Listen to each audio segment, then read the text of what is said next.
বল্টু, ওই যে দেখ একটা বাচ্চা, চল গিয়ে বাচ্চাটাকে কিডন্যাপ করি। তোর কাছে যে পানির বোতলটা আছে সেটার সাথে ওষুধটা মিশিয়ে নে, এই পানিটা খেয়েই বাচ্চাটাকে কিডন্যাপ করব। চল গিয়ে বাচ্চাটাকে খাওয়াই। তোমাকে দেখে অনেক তৃষ্ণার্ত মনে হচ্ছে, এই পানিটা খাও। আমাদের পানি তোমরা খাও।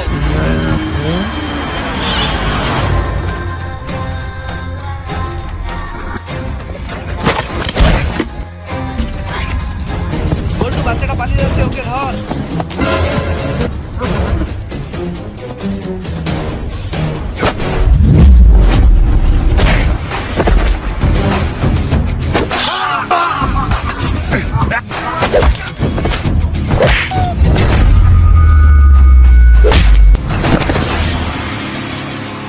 বন্ধুরা, আমার এই ভিডিওটি ভালো লেগে থাকলে অবশ্যই লাইক করে দাও এবং চ্যানেলটিকে সাবস্ক্রাইব করে দাও।